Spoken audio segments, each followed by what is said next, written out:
Alors, bonsoir à tous et à tous et bienvenue dans cette nouvelle Pitch Night Paris spéciale construction ce soir. Donc, la construction, c'est assez vaste. Donc, on avait vu dans les années précédentes justement des drones qui survolaient justement les sites de construction pour pouvoir cartographier les choses. On avait vu aussi des matériaux à base de carbone en disant, bah voilà, on est forcément éco-responsable puisqu'on ne produit pas le carbone, nous on le stocke et en plus on le stocke de manière pérenne dans des constructions qui sont beaucoup plus solides. Alors ce soir, on va voir aussi un autre aspect de la construction parce qu'on a deux nouveaux pitchers qui vont vous montrer aussi un autre volet. Donc on aura d'abord Gopher qui sera présenté par Marc Tessier et ensuite on aura Building Caraïbes Coopera Concept qui sera présenté par Marie-Florane Pédré-Boucard, excusez-moi. Donc voilà, donc c'est deux autres volets et puis donc voilà, à chaque nouvelle saison, on va découvrir de nouvelles facettes justement de qu'est-ce que les startups voilà, nous réservent en termes de construction, qu'est-ce qu'elles ont prévu. Et donc voilà, alors du coup, je vais vous présenter Gopher. Donc Gopher, c'est une plateforme digitalisée de travail temporaire qui est spécialisée dans les métiers de la construction. Donc sur Gopher, vous pouvez obtenir en fait tous les intérimaires qualifiés dont vous avez besoin avec la confiance qu'ils ont le bon savoir-faire et dématérialiser complètement tous les documents associés jusqu'au pointage. Donc, pas besoin d'être un professionnel de la construction. Vous y allez, vous recherchez les métiers, les compétences dont vous avez besoin et du coup, voilà, vous avez tout est pris en charge justement par la plateforme. Donc, sur Gopher, c'est workers, donc c'est travailleurs, ont les missions qui correspondent à leur métier et la maîtrise de leur paye et de leurs heures. Donc, ça vous permet aussi de dérisquer cet aspect-là. Leur slogan, c'est Connect Workers. Et le but de leur pitch ce soir, c'est de lever l'argent nécessaire. Donc, ils sont en phase de levée de fonds, 600K euros, donc 600 000 euros, pour accélérer leur croissance dans le secteur du BTP. Donc, après avoir fait une expérience réussie en 2019 dans le secteur de l'hôtellerie-restauration. Alors, sans plus attendre, je vais laisser la parole à Marc Tessier. Donc, voilà, il faudra activer le micro, qui nous présentera donc Gopher. Bonsoir. Bonsoir Marc, la parole est à vous. Merci. Du coup, est-ce que je peux partager mon écran? Alors, vous avez écran partagé, c'est un rectangle avec une flèche à l'intérieur tout en bas et qui est en vert normalement. Parfait.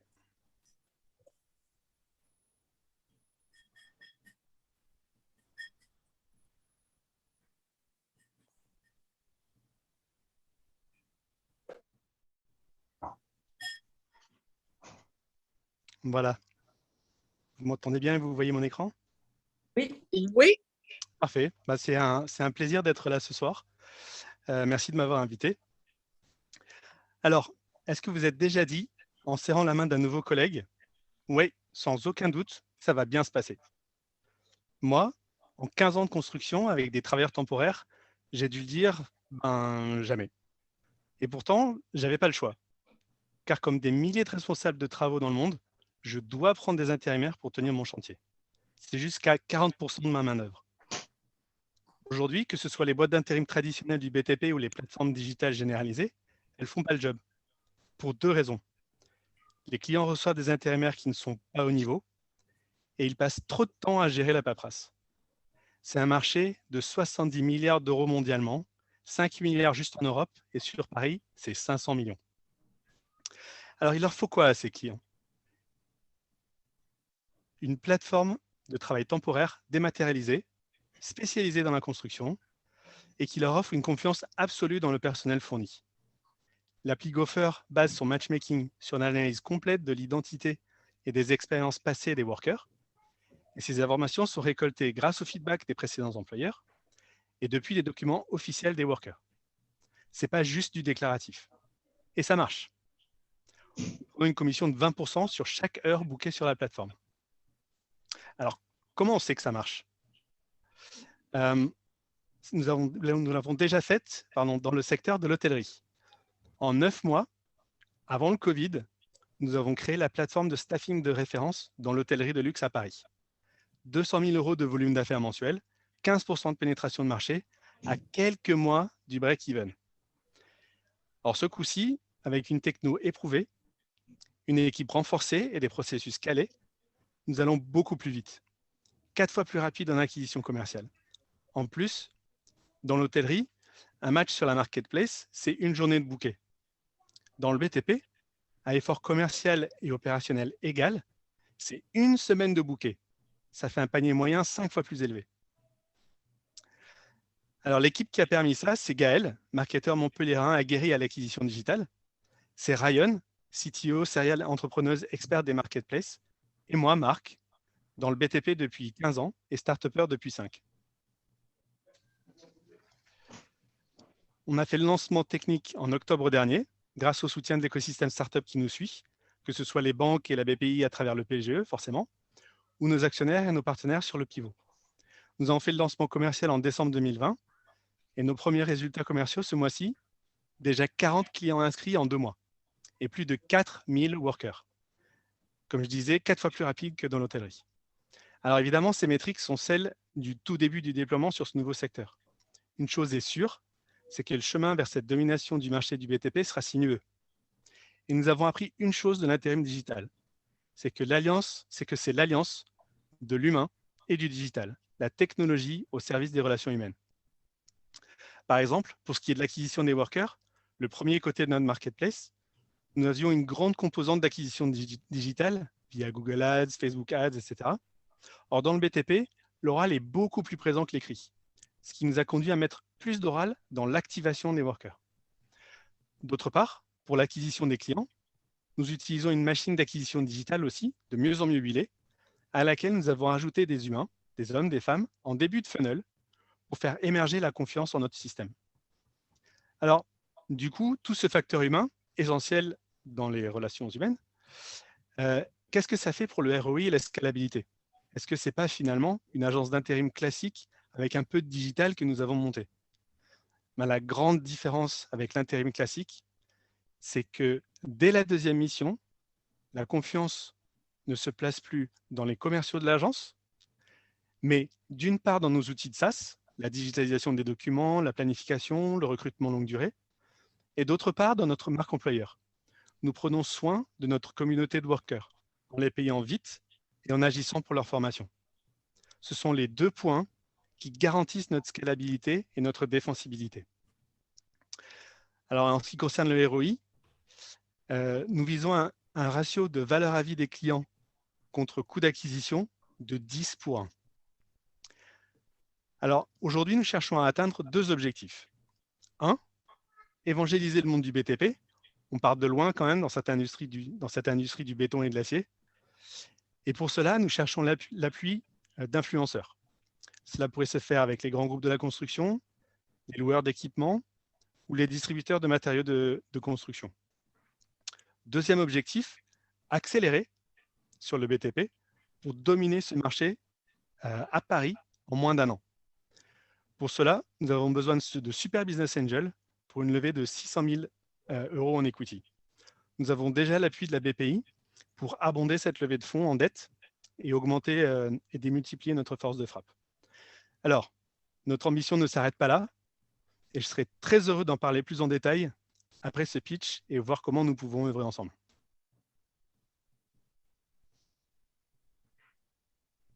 Alors, merci du coup, Marc Tissier. Et donc, si jamais les gens sont intéressés pour pouvoir vous retrouver, comment est-ce qu'ils font?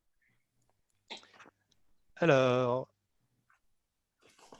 c'est sur la dernière slide. Voilà, vous pouvez me contacter marc@gopher.fr très simplement ou au numéro qui s'affiche en bas 06 48 66 74 35. Je suis aussi très présent sur LinkedIn en ce moment. Je répondrai aux messages privés et aux demandes de contact. Alors, du coup, j'ai une autre question parce que là, avec le confinement, donc les gens ne vont pas forcément réussir à se projeter en termes voilà, BTP, mais le confinement, c'est quand même des gens qui sont chez eux, qui regardent leur domicile, qui vont se dire, tiens, je déménagerais bien pour peut-être l'agrandir et avoir un jardin en cas de confinement, ou tiens, je lancerai peut-être des travaux. Est-ce que par rapport à votre plateforme, pendant cette période de crise, vous avez vu une montée des demandes de travaux? Oui, tout à fait. En fait, il s'est passé 2 choses. La première, c'est que dès le premier confinement, l'industrie du BTP ne s'est pas arrêtée. tous les chantiers, tous les investissements, toutes les lignes de budget étaient déjà là. Et en fait, sur un chantier, porter un masque de plus, ben, c'est juste une contrainte de plus dans le BPS-PS. C'est des choses auxquelles les chantiers sont extrêmement habitués de s'adapter à des nouvelles conditions sanitaires. Donc, il y a aucun chantier. Tous les chantiers ont repris très, très vite. Il y a eu peut-être 3 semaines d'interruption au grand max.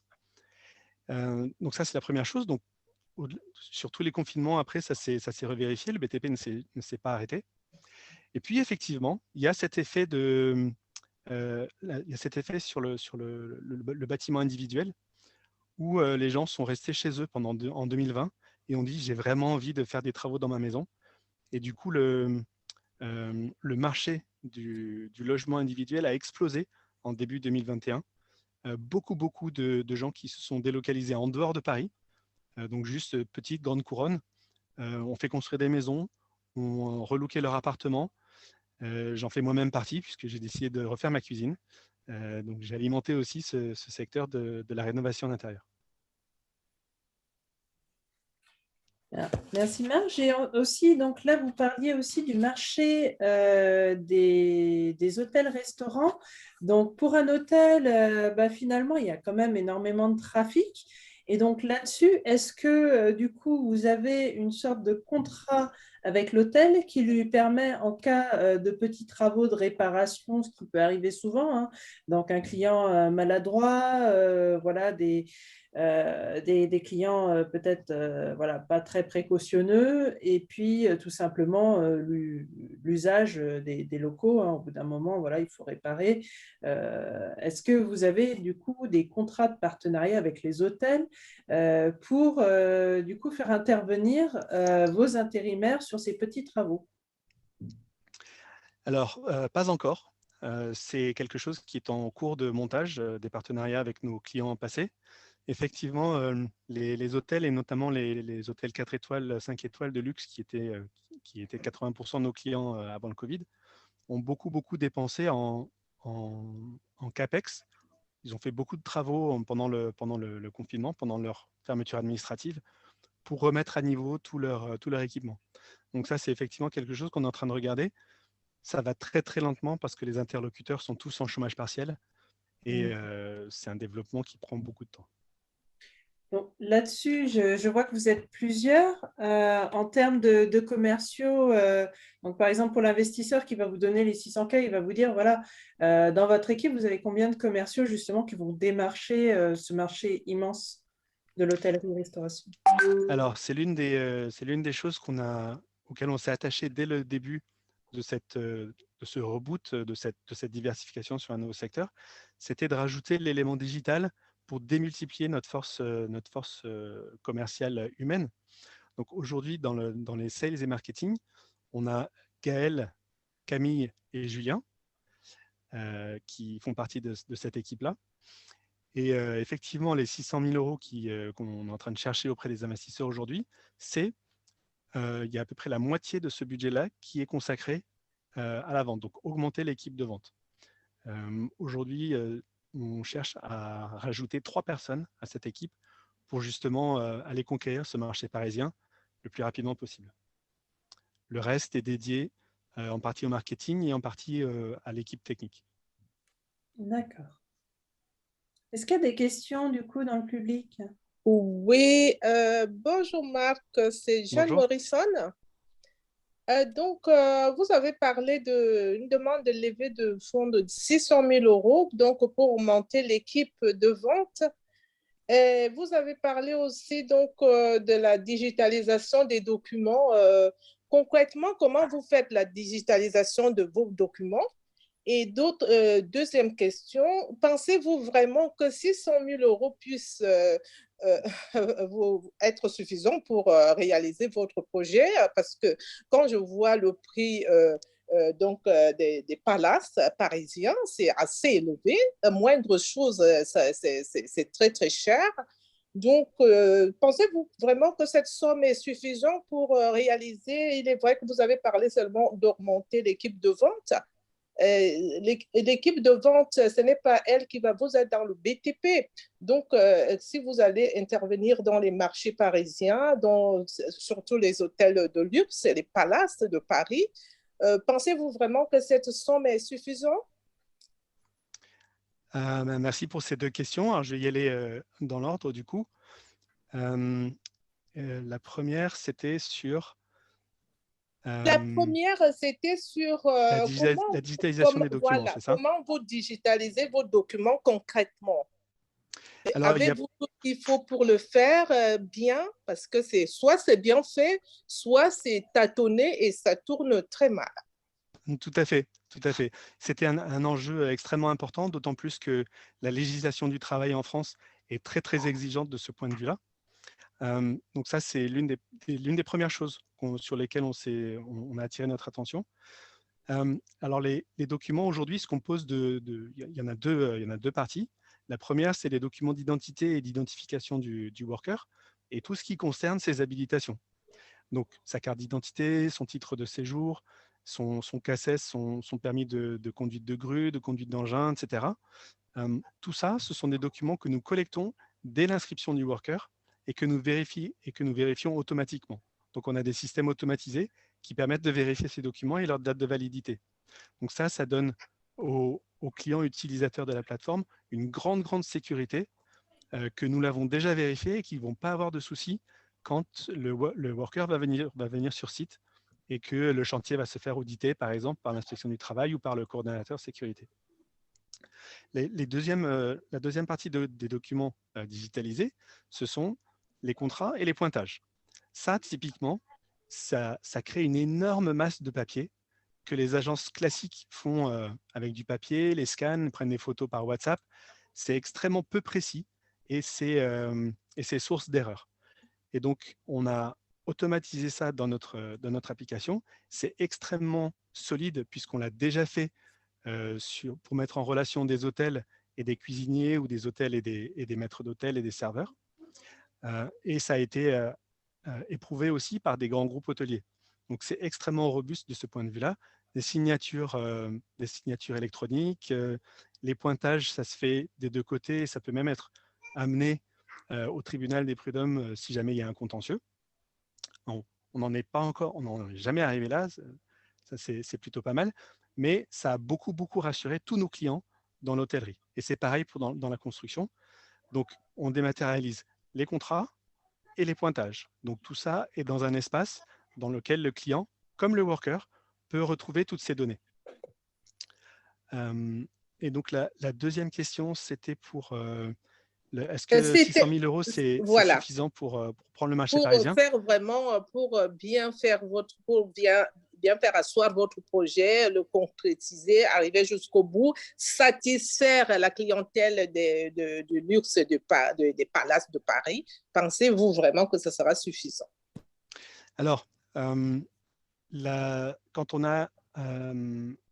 est allé prendre le marché des hôtels de luxe à Paris, quand il s'agissait de leur fournir des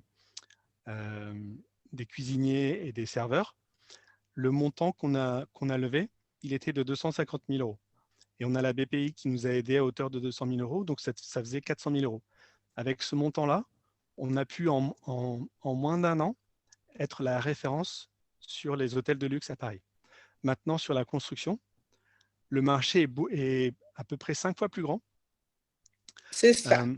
Et en revanche, on est 2 fois plus efficace, voire 4 fois plus. Mais soyons conservateurs, disons 2 fois plus efficace.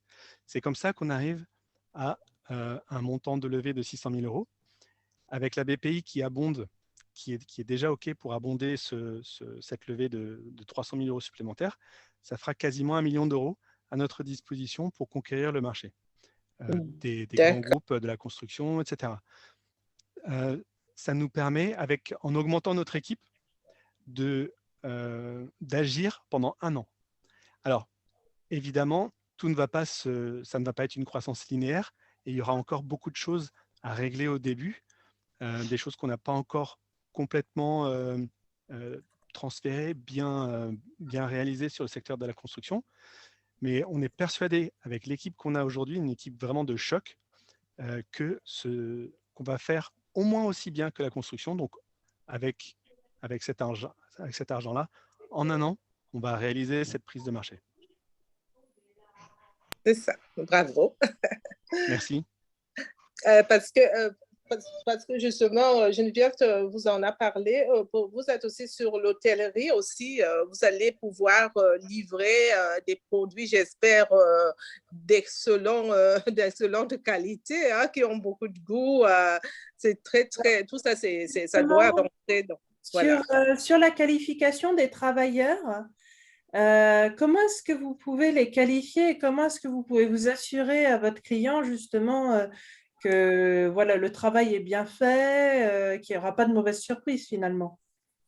C'est vraiment ce que nous demandent les clients et c'est vraiment pour ça qu'on a développé la plateforme. Donc, on veut du factuel. On ne veut pas leur donner quelque chose qui nous a dit qu'il était maçon, qui nous a dit qu'il était coffreur, etc. On veut leur donner du factuel. Donc, le premier aspect du factuel, c'est toutes leurs données d'identité et leurs habilitations. Le fait que l'intérimaire s'inscrive sur la plateforme et dise j'ai été nacelliste, bah, s'il ne peut pas nous fournir son CACES de nacelliste, on ne va pas le valider en tant que nacelliste. Ça, c'est la première chose, c'est toutes les données documentaires qu'on peut récolter. Et la deuxième, c'est tous les feedbacks qu'on obtient lorsque la personne passe sur les chantiers. Alors évidemment, il lui faut une première chance. Quand on peut, on obtient ces références et on les valide. Mais dans la plupart des cas, le client qui voit un profil de worker sur notre plateforme, il va avoir tous les feedbacks des entreprises avec qui l'intérimaire a travaillé. Ce qui est extrêmement important, ce sont les commentaires. Parce que, admettons que le client souhaite une PME du bâtiment qui est spécialisée dans la maçonnerie. S'il voit un commentaire d'un worker laissé par une autre PME spécialisée dans la maçonnerie, il va avoir confiance. Il va se dire, cette personne-là, c'est bien. Et s'il la compare à un autre worker qui a peut-être le même nombre d'années d'expérience, mais dont les feedbacks viennent exclusivement, par exemple, de Vinci Construction, il va se poser la question, s'il a été dans un grand groupe, bah, je préfère prendre celui qui a de l'expérience dans une PME. Il va mieux correspondre à mon équipe, il va mieux s'intégrer.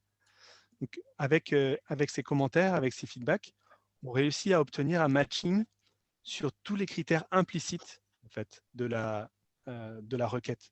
Parce que quand un client demande un maçon, en fait, il ne demande pas juste un maçon. Il demande un maçon qui sait faire ci, qui sait faire ça, qui a l'habitude de s'intégrer dans telle équipe, d'être polyvalent, etc. Donc, avec les commentaires, on réussit à capter vraiment sa demande implicite et à lui permettre de choisir le bon worker. Bonjour Marc, Omayoun Niknam. Je n'arrive toujours pas à voir comment vous vous différenciez par rapport aux autres boîtes de prestat sur un marché aussi concurrentiel que le BTP. Tout ce que vous venez de dire que vous avez digitalisé, alors les autres boîtes de prestat qui cherchent un maçon, avant de pouvoir le présenter à un client, ils font un CV anonymisé avec ses certificats et tous les ils proposent le dossier et puis après, s'il ne fait pas le boulot, bah, il est blacklisté et il ne vient plus bosser pour cette société-là.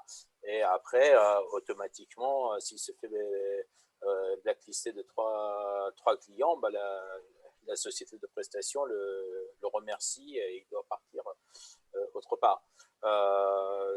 Donc du coup, je n'arrive pas à comprendre que c'est juste sur la base de cette digitalisation que vos clients apprécient votre travail. Ça veut dire que les autres, ça me surprend énormément parce que la licence d'un grutier, tout le monde doit le demander avant de l'envoyer sur un chantier. Alors, si vous basez votre proposition de valeur et votre positionnement stratégique en disant il est digitalisé, bah, je dis il y a un truc qui cloche dans le métier de boîte de prestat dans le BTP. Alors effectivement, vous seriez surpris, mais je vais préciser un petit peu. Effectivement, la digitalisation, les outils de SaaS, de suivi, de planning, etc., de la digitalisation des documents, le gain de temps sur les pointages, etc., ça, c'est la raison pour laquelle les clients restent sur la plateforme. Ce n'est pas pour la raison pour laquelle les clients viennent.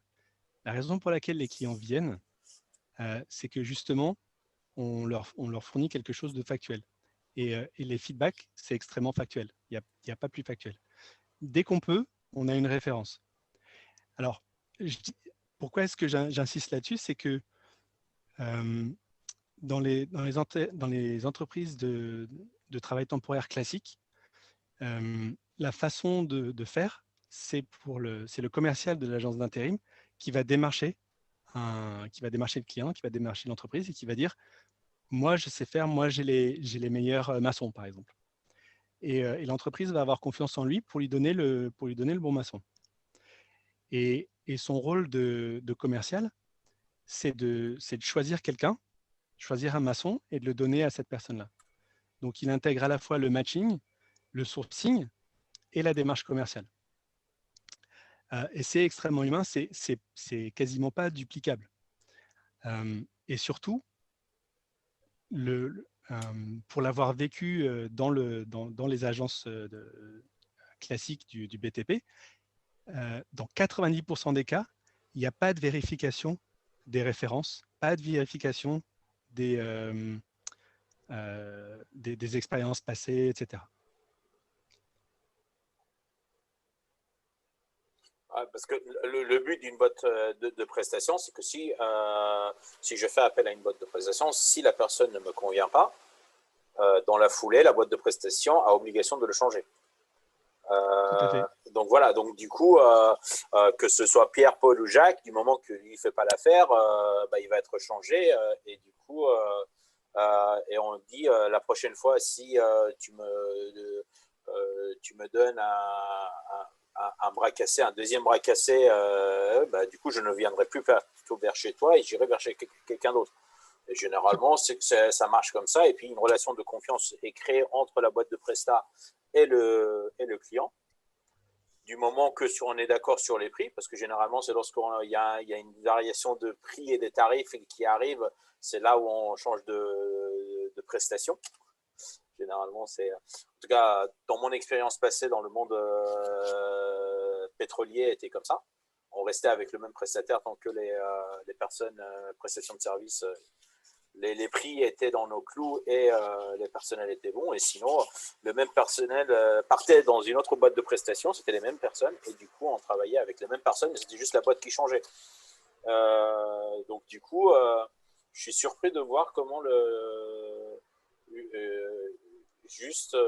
ça vous permet de vous différencier de tous vos concurrents. En fait, c'est exactement ce que vous disiez. Il faut que le match soit le bon du premier coup. Ça, c'était la plus grande douleur de tous nos interlocuteurs. C'était de dire, on veut la bonne personne du premier coup. Déjà, le deuxième coup, la confiance est brisée et c'est très difficile de regagner la confiance du client. Donc, on veut systématiquement le bon match du premier coup. Et ça, on ne peut l'obtenir qu'avec de nous, déjà, en tant que prestataire, en tant que fournisseur, d'avoir confiance dans les personnes qui sont sur la plateforme. Et c'est ce qu'on a réussi à faire, en fait. Tous les clients qu'on a aujourd'hui, on a 100% de réussite du premier coup.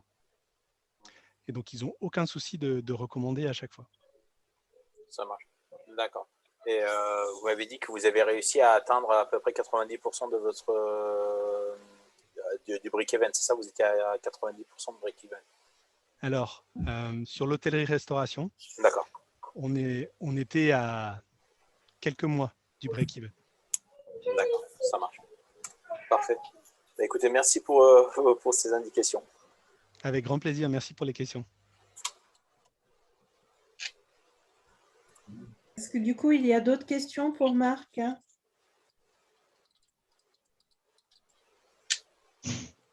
Oui, j'ai une question. Bonjour Marc, Elisabeth Camara. Avec la digitalisation, comment faites-vous pour gérer la sécurisation des données d'identité et du coup le respect de la RGPD? Alors, ça aurait été une question pour notre CTO qui n'a pas pu se joindre à moi ce soir. La base de données que nous utilisons et 100% RGPD compliant. Et que ça nous ait desservi ou pas, nos serveurs sont hébergés en France, chez OVH. Donc, ça a été un petit souci il y a quelques semaines, pardon. Mais on a fait un effort de ce point de vue-là pour garantir aussi l'hébergement des données en France et de façon sécurisée. Une fourchette pour manger. Alors, là-dessus, du coup, une question en tant qu'investisseur. Donc, vous demandez 600K pour un investisseur, si jamais il investit. Quand est-ce qu'il a son retour sur investissement, lui, de son côté? Alors ça, c'est la question que vont nous poser tous nos investisseurs. Je vais prendre l'exemple du secteur de l'hôtellerie. Les investissements sur ce secteur-là ont été faits en mi-2018 et la levée a été terminée fin 2018. Et si le Covid n'avait pas frappé, le retour sur investissement aurait été cette année, donc en moins de 2 ans. L'objectif qu'on s'est fixé sur la construction, c'est d'arriver à un multiple de 10x, donc 10 fois l'investissement, en moins de 3 ans. J'ai une dernière question de ma part. Quel est le ticket d'entrée et pour combien de parts? Alors aujourd'hui, je parlais de Super Business Angel parce qu'on cherche des tickets d'entrée de au moins 50 000 euros par ticket. On a déjà quelques personnes qui sont dans notre cap table et on veut limiter le nombre. On veut aussi être focus sur des gens qui vont être très impactants dans notre déploiement commercial et dans le déploiement de notre startup. C'est pour ça qu'on a un ticket relativement élevé.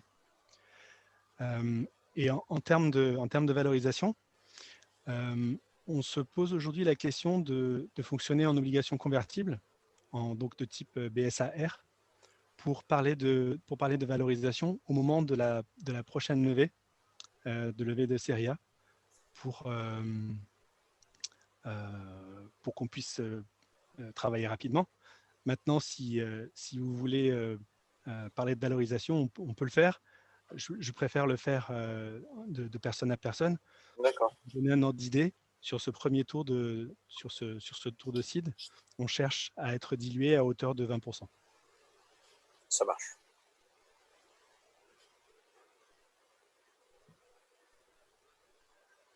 D'autres questions? Donc, de toute façon, voilà, pour ceux qui auraient encore voilà, d'autres questions, n'hésitez pas. Donc, vous pourrez les poser. Donc là, Elisabeth vient de diffuser le questionnaire en question. Donc, vous pourrez les poser sur notre questionnaire ou tout simplement, donc là, je vais essayer de partager du coup hop, mon écran, mais je ne pense pas avoir partagé le banc. Alors, hop, on va faire un nouveau partage. Donc, on va essayer de sélectionner donc, la bonne fenêtre. Vous pouvez aussi le faire du coup sur le site internet voilà, des Pitch Night. Donc, hop, là, si je partage, je ne sais pas si tout le monde le voit. Donc, vous avez le questionnaire d'évaluation de la startup et là-dessus, vous pourrez l'évaluer selon les critères voilà, qui ont été définis par nos abonnés.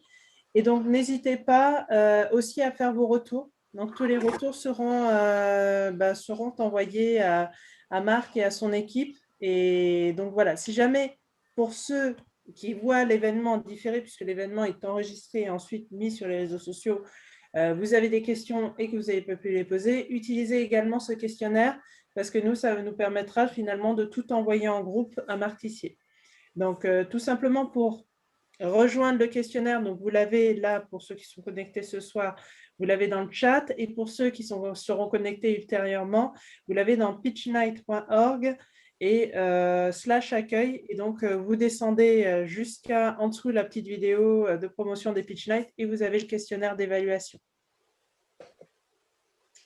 Donc voilà, j'arrête la diffusion et donc je vais vous présenter maintenant La start-up suivante, donc voilà, pendant que les gens sont en train de remplir le questionnaire.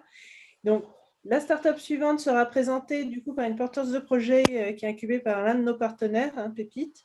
Donc, Marianne Fleuran Pedré-Boucard, qui va nous présenter en fait Building Caraïbes Coopér.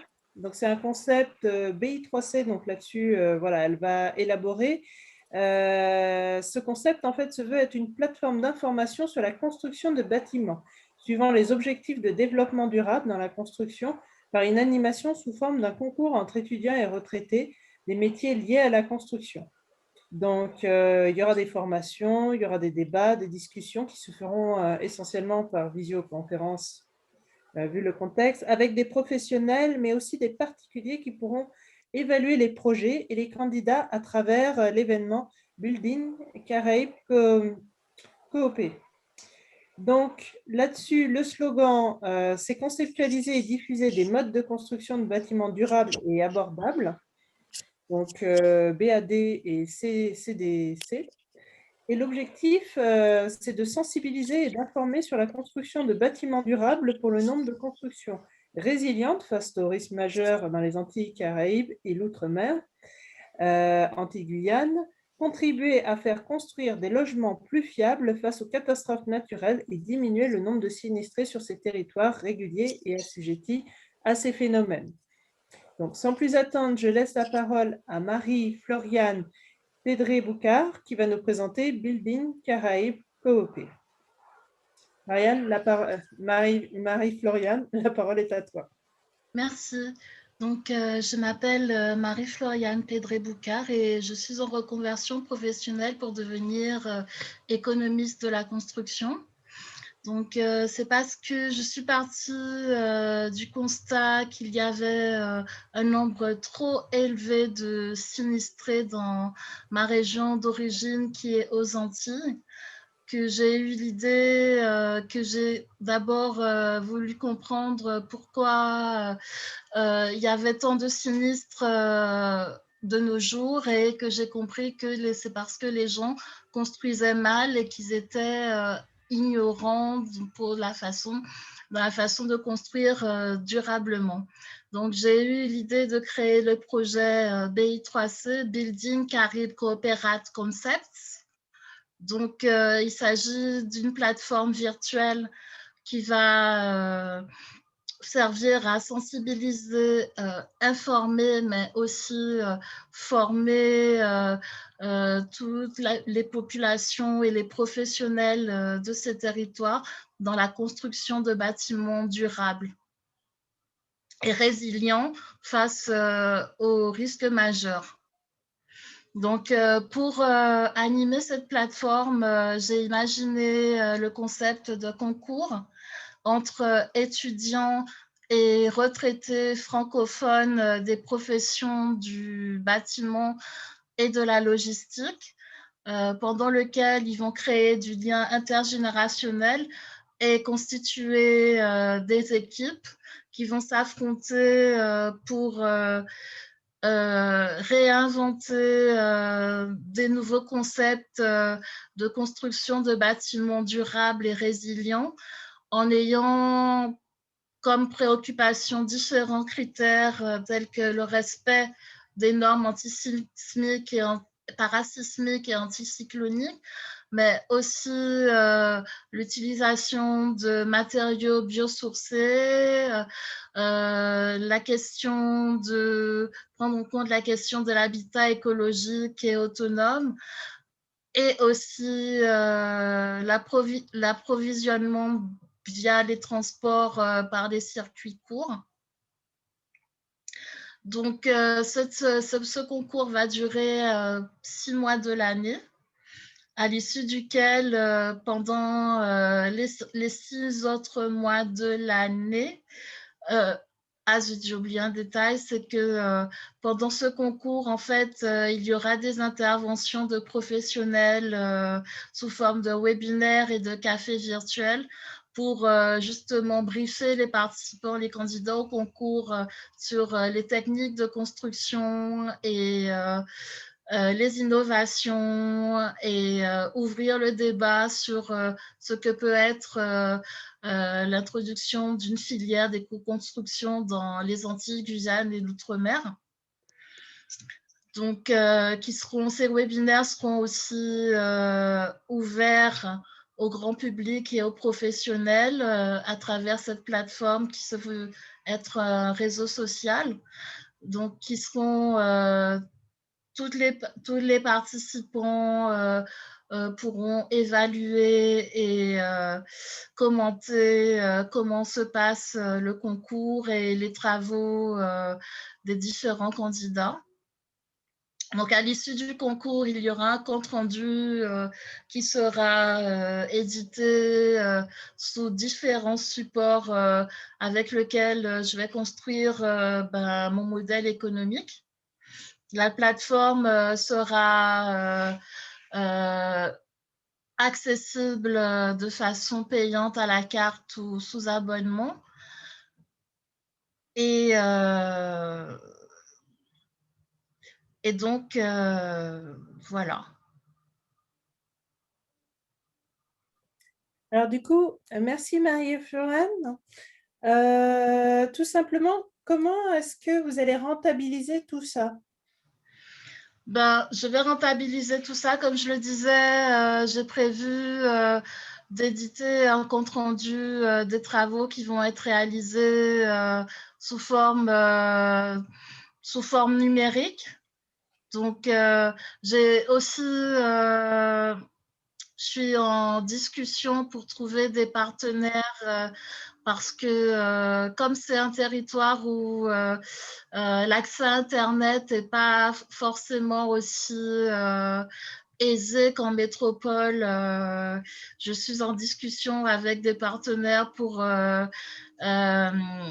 trouver un concept qui serait de pouvoir offrir en même temps que j'offre un abonnement à la plateforme, proposer une solution pour pouvoir avoir accès à Internet via la vente d'un smartphone ou d'une tablette avec un abonnement Internet. Donc, tout ça, ça aurait un certain coût et je ferai ma marge dessus.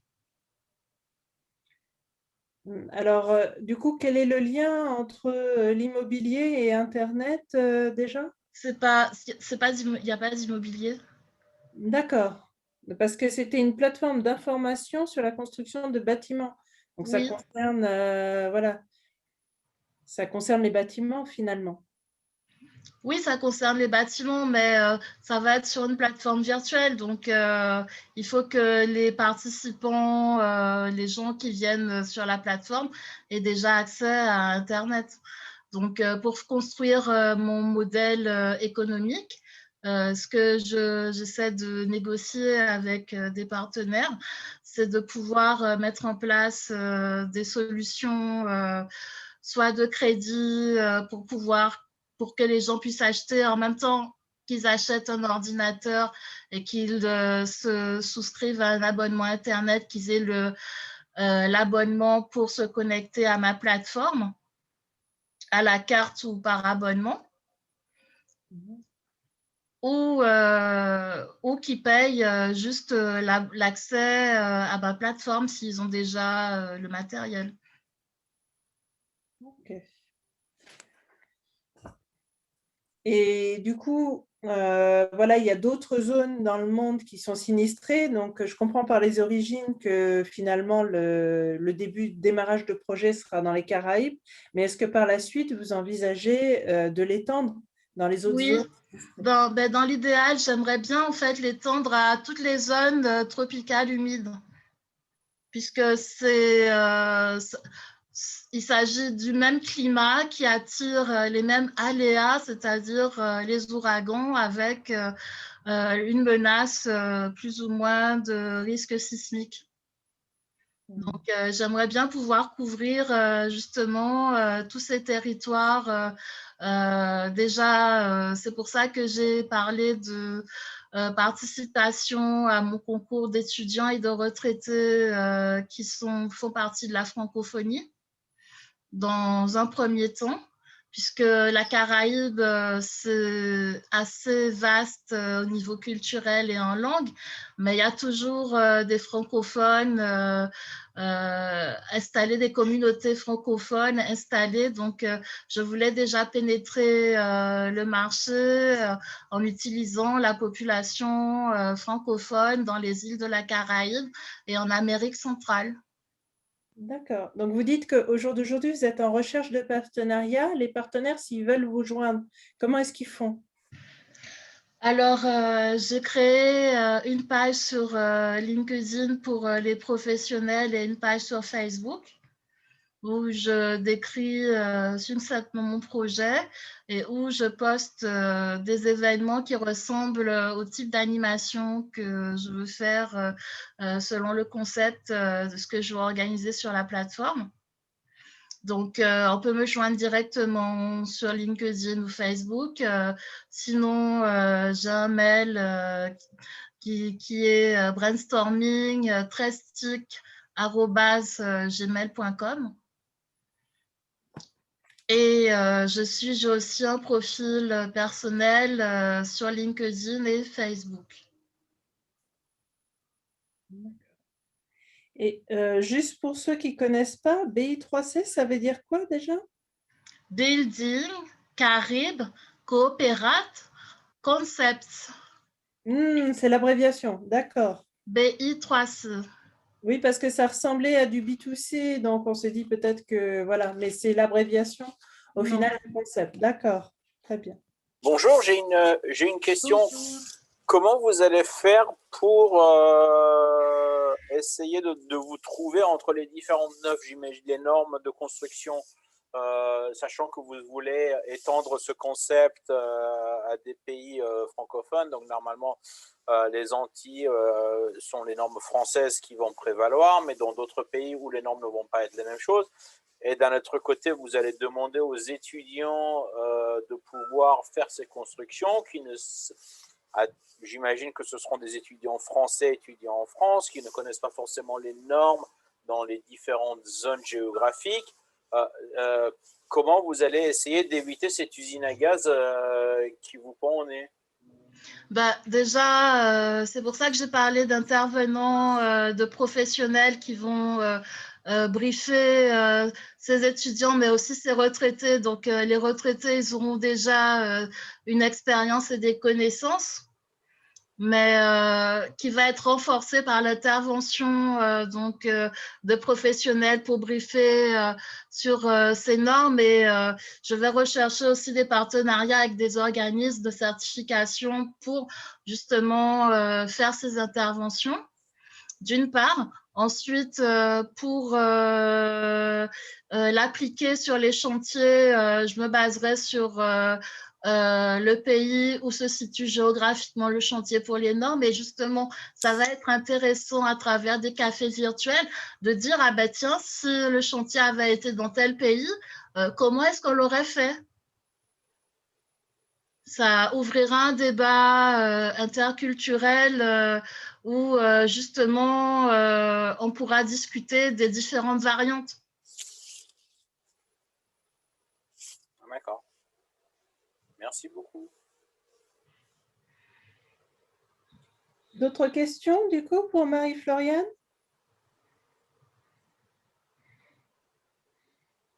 Oui, bonsoir Marie-Floriane, c'est Jeanne Morrison. J'aimerais savoir quels sont les matériaux que vous utilisez pour votre habitat écologique et autonome. Il y a, parce que ça ne va pas être les mêmes matériaux que pour quand on a les risques sismiques assez élevés que dans les autres qui n'ont pas ce risque-là. Quels sont les matériaux que vous utilisez?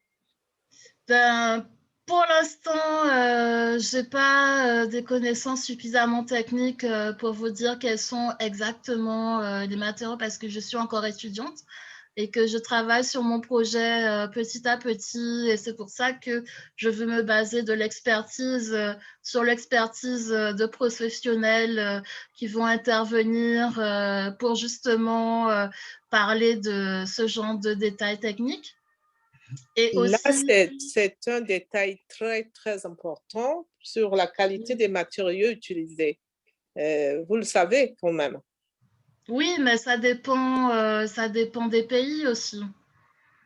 Et puis surtout, ça dépend aussi de la production des matériaux. Comme je vous l'ai dit, je veux favoriser l'utilisation de circuits courts. Donc, je n'ai pas encore poussé mes recherches par rapport aux éco-matériaux, par rapport aux matériaux biosourcés que je vais trouver dans la Caraïbe, l'Amérique centrale. Je sais qu'il y a le bambou. Je sais qu'il y a la terre crue, je sais qu'il y a le bambou, la terre crue, et pour l'instant, c'est tout ce que je sais. C'est déjà une base, mais je sais qu'il faut que je le cherche et que je puisse le savoir. Oui, parce que ça, c'est vraiment le point le plus important, le point crucial, parce que si vous n'utilisez pas le bon matériel, vous risquerez de voir votre immeuble ou votre maison tout simplement s'écrouler. Mais vous parlez de matériaux ou de matériel? Mon micro était fermé. Je parle de matériaux, même le matériel, tout ce qui concerne les constructions, ça doit être très, très solide. Ça doit correspondre par exemple, pour les risques sismiques. Et c'est un domaine très, très poussé. Vous ne pouvez pas vous contenter des petites informations que vous allez regarder par ici, par là. Vous devez vous entourer des experts dans le domaine. Oui, mais c'est ce que j'ai expliqué, que j'allais m'entourer. Quand je parle d'intervenants pour faire des webinaires, ce seront les experts qui seront sur cette plateforme et qui feront des webinaires et des cafés virtuels pour pouvoir discuter de toutes ces normes et de tous ces matériaux qu'il faut et qui doivent être utilisés. C'est ça, exactement. Merci beaucoup. C'est le but. Oui. Et c'est un des... Oui, je vous écoute. Oui, c'est un des piliers les plus importants de mon projet, la participation de partenaires qui soient des experts. Exactement. Merci beaucoup, Marie-Floriane. Merci. D'autres questions, du coup, pour Marie-Floriane?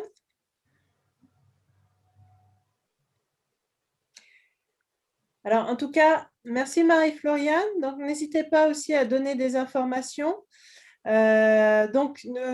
Pareil, Elisabeth va passer du coup le questionnaire pour que vous puissiez évaluer le pitch de Marie-Floriane. Donc, n'hésitez pas aussi, pour ceux qui voient l'événement en redifféré, de revenir sur le site et de pouvoir remplir le questionnaire sur le site pitchnight.org. Donc, n'hésitez pas à faire tous vos retours. Tous les retours seront envoyés si jamais vous avez des idées ou si jamais vous avez aimé le concept du pitch de Marie-Floriane. Donc, voilà, n'hésitez pas et nous, on renverra tout. Geneviève, excuse-moi de t'interrompre. Est-ce que c'est trop tard pour ajouter quelque chose ou c'est trop tard? Non, il n'y a pas de souci. Il n'y a pas de souci. Je voulais aussi rajouter, j'ai oublié sous le coup de l'émotion de dire que le BTP, c'est le premier secteur qui recrute en France. Sauf qu'il est mal représenté ou pas suffisamment dans les îles en termes de formation ou en termes d'opportunités professionnelles. Et c'est pour ça que je veux aussi mettre en valeur les capacités de travail d'équipe des étudiants, de pouvoir s'adapter aux conditions de la vie réelle pour créer des opportunités pour eux. J'ai l'intention de négocier avec les professionnels qui seront mes partenaires des opportunités d'emploi pour les lauréats de ce concours. Voilà. Alors, n'hésitez pas aussi, Marie-Floriane, quand vous ferez ce concours, voilà, on le diffusera. Donc, l'équipe Pitch Night vous accompagnera aussi dans la diffusion. Donc, et puis, tenez-nous au courant de ce très beau projet. Donc, voilà. Donc, le questionnaire est en ligne. Donc, n'hésitez pas à faire votre tour. Et donc, la semaine prochaine, nous allons nous retrouver pour la Pitch Night. Alors, du coup, Elisabeth, ça sera quelle thématique? EduTech. EduTech, d'accord. Donc, la Pitch Night EduTech. Voilà, dans les saisons passées, on a vu pas mal de plateformes à destination des enseignants. On a vu aussi des jouets qui permettent, voilà, tout en jouant, de pouvoir éduquer aussi les enfants. Et puis, on a vu aussi finalement voilà, de l'éducation via aussi des lunettes voilà, qui permettent finalement de permettre, justement, là, on est dans le BTP, donc en cas de travaux, de savoir où est-ce qu'on va visser la chose. Donc, voilà, c'est une personne à distance qui va guider les autres sur le terrain.